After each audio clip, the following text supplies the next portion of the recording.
Hey guys, welcome back to my channel, or if you're new here, I'm Daniela. Today I'm going to be doing a Q&A, which I'm super excited about. So about a week ago, I had you guys ask me some questions on Instagram, and today I will be answering them. So yeah, let's get started.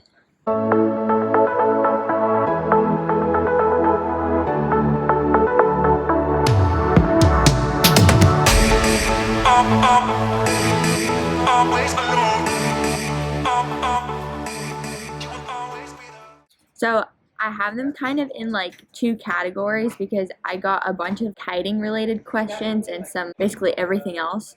So I'll go through like both of those things. So first question is, what foil will you ride in the Olympics? Um, I don't know yet. That's still like if I go to the Olympics, first of all. Second, it's like 3.5 or basically like 3 years away, so I really don't know right now.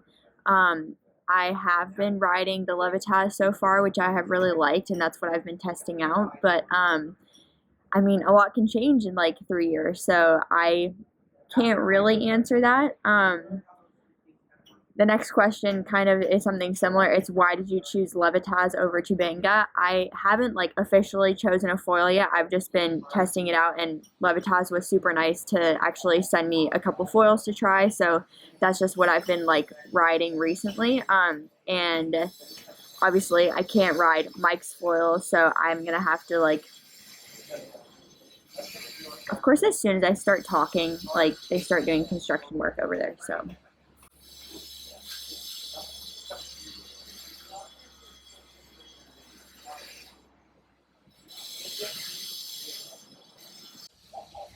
All right, I don't know when that construction is gonna end, so I'm just gonna keep talking and hopefully it's not too loud. But I haven't really chosen Levitaz over Chubanga because I haven't like signed a contract with anyone. And Levitaz was just super nice to send me a few foils to test out, and I really appreciated that and have been testing that out. And I really like the Levitaz foil so far, and I was really, really impressed with its performance when I was testing it out recently. I've only tried the R5, not the R5S yet, but I will probably over the next few weeks, and I'll let you guys know what I think about it. Next question, what's your top speed? Okay, I get this question all the time. As of like over the past couple months, my top speed has been about 42 miles per hour, so around like 37, 38 knots. How do you organize your training sessions? I'm a big believer in just like doing what feels good for my body and what I feel like I need to focus on. So I just like take kind of each day as it is and decide like how my body is feeling, and I try to really listen to like how tired I am or how I don't know how much energy I have. So it really depends on the day, and I try to basically just prioritize the things that I know I'm weakest in at the moment and focus on those things, and basically just try to like find one thing each day that I can focus on in order to get faster. How do you deal with a bow-tied kite? It's a great question. So the kites used to be like, they didn't have battens, whereas now most of the kites have battens. And at least before, you could kind of like either have to pack up and swim to the kite and like fix it, or you can like, I don't know, try to fix it with just searing it. But with the battens, I don't know. I haven't done it yet, so I really like can't tell you, honestly. You need a boat and a friend to help you. Why did you start foiling, and was it difficult to start competing? When I was first kind of learning to kite, the two like world champions at the time were Erica and Johnny Heineken, and they were both from San Francisco and doing like the Thursday night racing series. And I was always a very competitive person, so no matter what like sport I did, I always wanted to like be the best and just compete. So when I got the opportunity to learn to race, I took it, and that was around the time that everyone was like racing on foils, basically. Um, So that's kind of why I started foiling, and when I tried it, I really loved it. I thought it was super fun, and I loved going fast. And was it difficult to start competing? Yes, definitely, but I had like a really supportive group of other kiters and my parents and friends that really helped me through that. And I like really enjoyed competing, and like I said, I've always been a very competitive person. So it kind of, I don't want to say it came easily to me because that's not it, but it was easy for me to like stick with it because I enjoyed it so much. Next question is, how do you feel when you're foiling? Foiling is like, I don't know, you're just going really fast over water, and it's super fun and like really efficient. And I love the days when you can be like one of the only people out on the water because it's too light for everyone that can't foil to go out. And like just the high speed like tacks and jives, and like being able to go so fast over water. There just isn't anything like that. So I think it's that like really unique feeling that keeps me coming back to it. Do you have any sponsorships? Yes. So my main sponsor is Fly Surfer Kiteboarding, which is a kite company based out of Germany. I first joined their team in like early 2018 and have been with them ever since. I was also sponsored by Mike's Lab, and still like kind of am, I guess, because I've done a lot of work with like developing and doing a lot of R&D for the foils. And since Mike's foil isn't registered anymore, I'm not sure if I'm gonna keep riding it in like events at all. But we'll see. I don't know yet. Who knows? I also have Ronstadt Sailing as a really good sponsor that I get my race watches from, and like bags and kind of accessories and things like that. SK Shapes, which is the carbon bars that I use for kiting. That's Stan in Switzerland, and I did a video with him actually like a couple months ago revealing one of his new bars. I love his bars. He's a great guy. Love working with him. So yeah, that's like a really good partnership that I really am grateful for. And yeah, if anyone out there wants to sponsor me, love to chat. Favorite kiting conditions? So I think like being from San Francisco, I'm super comfortable in being like on a powered 11 meter. And I think those are my favorite conditions when it's like really gusty and like kind of gnarly, and like big waves too. So that's probably my favorite conditions. But I also like really appreciate like, I don't know, like relatively powered 15-meter sessions where like there's flat water and you can just kind of be going for speed. I think that's a lot of fun too. Favorite place you've kited? I get asked this question all the time, and usually my answer is I can't just like choose one location because I feel like every place that I've gotten to race or kite at is kind of unique in its own way, or has some like kind of special memory attached to it. So it's like really hard to choose one place, but I'll like give you a few. I mean, I love San Francisco. There's not much that can beat like kiting at Crissy Field under the Golden Gate Bridge. I love Mauritius. Mauritius was a really cool location that I got to race at a few times, and it's just like a super pristine island in the middle of the Indian Ocean, and it's like about 700 miles east of Madagascar.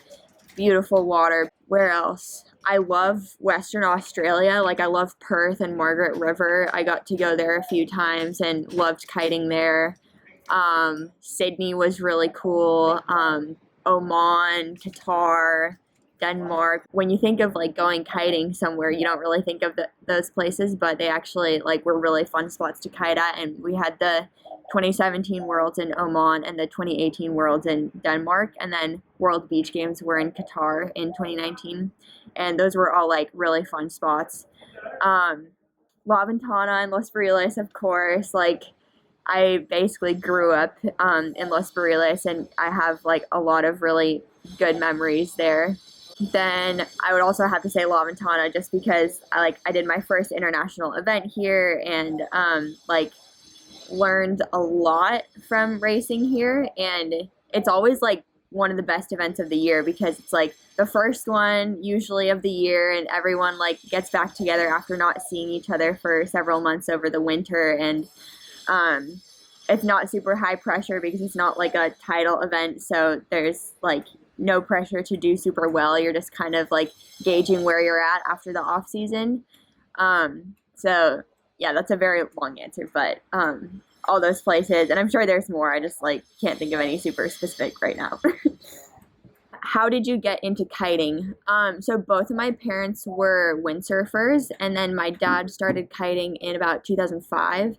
And then once I was old enough to learn to either kite or windsurf, I chose to learn to kite, and that was in about like 2012, 2013 when I was 11 or 12. Yeah, I was just like super stoked on kiting, loved it, and wanted to stick with it. Have you worked with a coach before? Yes, a little bit here and there. I've worked with like a couple different coaches, but none like on a very consistent basis. But that's definitely going to change over the next few years, especially like since I'm trying to do an Olympic campaign, and I'm definitely going to be working like with a regatta coach very consistently now, and hopefully get a few coaches for training. Favorite meal or snack after getting home from traveling? Ooh, I love a good kombucha after traveling because it just like flushes out your system kind of. So definitely that. And then when I get home in San Francisco, there's a really good coffee shop that I love going to. So like one of my favorite meals coming back is like the chai and the avocado toast from that coffee shop. How old are you? I am currently 19 years old. I turned 20 on February 2nd. Where do you go to school? I go to University of Hawaii. Next question is, what are you majoring in? What are your classes? So I'll just talk about school a little bit. So I am currently majoring in business. I'm probably going to go more towards like the marketing route because I think that's super interesting. I would also love to do a minor in psychology because I love sports psychology and I think it's super interesting, and I read a ton of books about it. Last semester, my classes were really hard. I was taking managerial accounting, intro to microeconomics, intermediate macroeconomics, and linguistics. But I was really stoked, and like one of the questions is actually like, how were your finals? And my finals actually went really well, and I was stoked like with all the grades I got. So yeah, I was like very happy with how I did last semester. What's it like doing college online? Honestly, it's been like pretty great.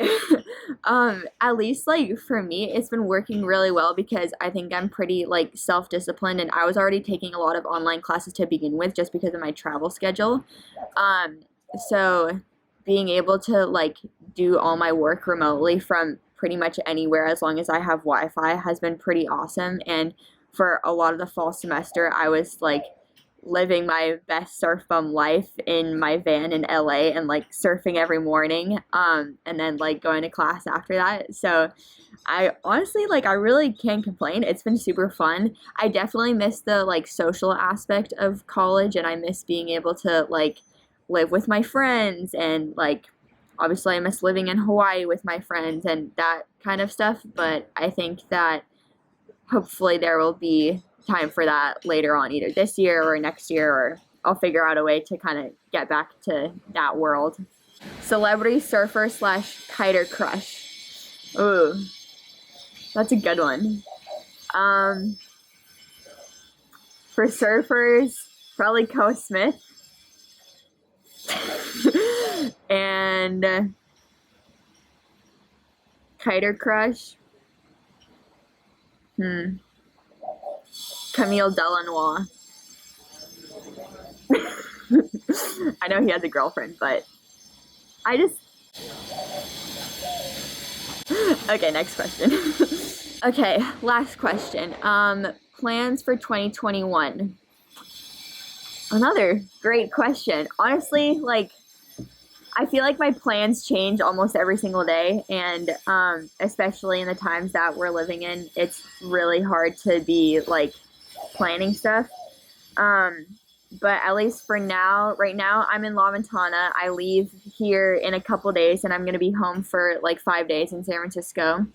Then I'm gonna go to Florida, and I'm gonna meet up with a bunch of the U.S. guys, and we're gonna be doing some training and like practice racing in Florida until about like mid-February. After that, I'm gonna come here probably again and do some more training with like some other people, and then do the pro tour event here if that happens at the beginning of March. And then after that, maybe go to Palma for the like regatta that's happening there. I've always really wanted to go to Palma, so I'd love to do that. And then if that happens, then I might stay in Europe and do the like Olympic classes regatta in here, which is like the French Olympic week, in late April. So yeah, after that, I have no idea. So yeah, that's all the questions for today. Thank you guys so much for tuning in today. I really appreciate you interacting with me and watching and just like supporting me as an athlete. If you enjoyed this, please give me a big thumbs up, and don't forget to subscribe to this channel and hit the notification bell so that you get an email whenever I post a new video. So yeah, thank you guys so much for watching, and I'll catch you in the next video. Bye!